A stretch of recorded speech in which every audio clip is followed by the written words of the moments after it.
Donc, équation de trajectoire dans un champ électrostatique. Donc, on va voir lorsque nous avons une particule dans un champ électrostatique qui est créé par un condensateur plan. Donc, le champ est uniforme à l'intérieur d'un condensateur plan. Là, je l'ai représenté. Il va toujours de l'armature chargée positivement vers l'armature chargée négativement. Et donc, dans ce cas-là, on peut déjà établir les équations horaires de position de la particule chargée qui circule dans ce champ. Et donc, avec la seconde loi de Newton, on peut déterminer déjà l'accélération de cette particule, puis ensuite la vitesse de cette particule, et enfin les coordonnées du point matériel que représente cette particule. Et donc c'est ça généralement qu'on obtient, c'est ce type d'expression. En tout cas, quand on est dans cette configuration-là, on obtient ces équations horaires du mouvement, c'est-à-dire qu'on obtient x en fonction du temps et on obtient y en fonction du temps. X et y étant l'abscisse et l'ordonnée du point position, du point, oui, du vecteur position en quelque sorte, mais aussi du point, puisque le vecteur position, c'est le vecteur entre le centre du repère O et le point M qui se déplace, qui représente la particule. Et donc ici, x, c'est égal à v0 fois t plus x0, v0 étant l'abscisse, la coordonnée selon l'axe x du vecteur vitesse, donc c'est-à-dire sa norme en quelque sorte, puisqu'elle est dirigée selon cet axe, et x0, l'abscisse du point. Ici, dans y, on a y égale moins QE, Q étant la charge de la particule, E étant la norme du champ, M étant la masse de la particule, fois t au carré. T, c'est le temps ici, hein, c'est la variable du temps, et plus y0, la position initiale que j'ai repérée ici sur l'axe des ordonnées.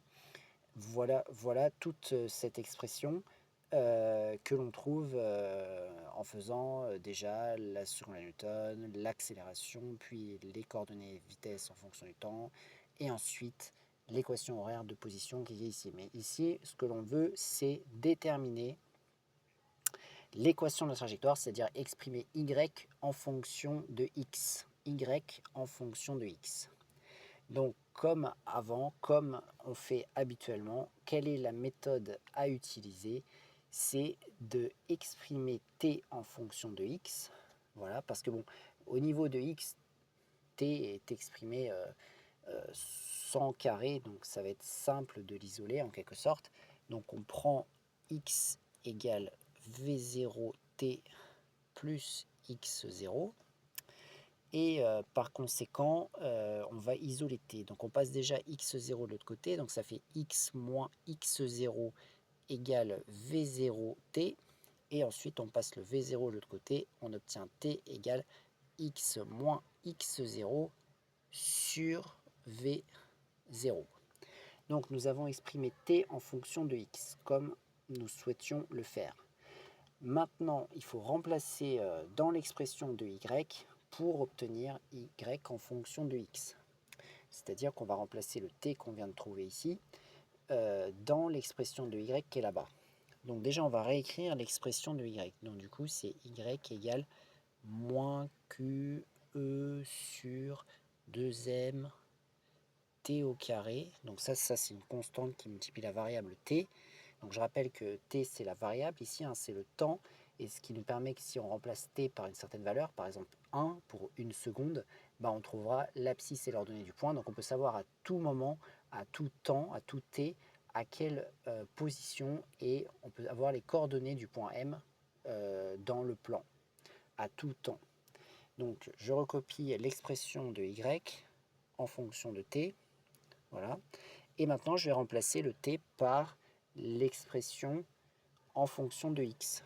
Donc, ça va nous donner y égale moins QE sur 2m fois, donc là, je mets une parenthèse parce que t, c'est toute cette fraction, donc ça va donner x moins x0 sur v0 au carré plus y0.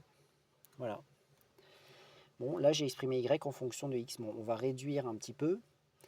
Bon, il faut savoir ici que généralement, x0, c'est-à-dire l'abscisse on le fait en sorte qu'il soit égal à 0. Donc on va prendre cette condition, on va dire si x0 égale 0. Qu'est-ce qui va se passer? Y, qu'est-ce qu'il va devenir? Il va devenir moins QE sur 2m fois, et donc ici, x0 disparaît puisqu'il est égal à 0, donc il va juste rester x sur v0 entre parenthèses au carré plus y0. Voilà. On va réduire encore un peu pour pouvoir isoler en quelque sorte le x. Ça va donner y égale, donc toujours moins QE sur 2m fois, donc là j'applique le carré en haut et en bas de cette fraction, ça va donner x au carré sur v0 au carré plus y0. Voilà. Je vais donc isoler le x carré de toute la constante.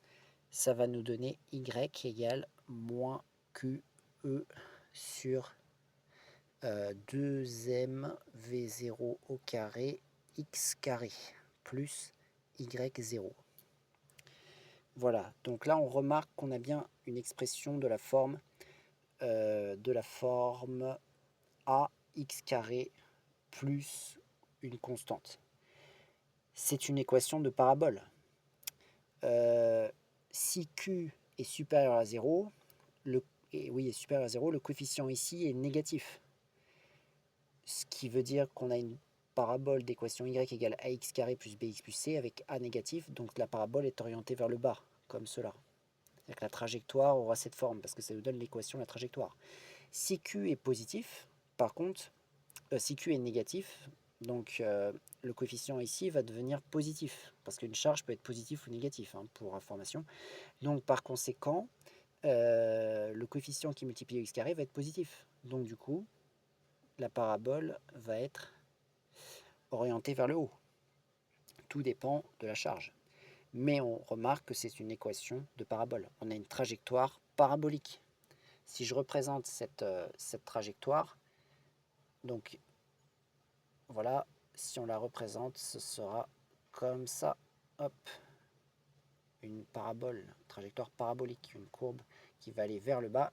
Ça, c'est uniquement si Q est supérieur à 0, parce que la particule est attirée par la armature négative.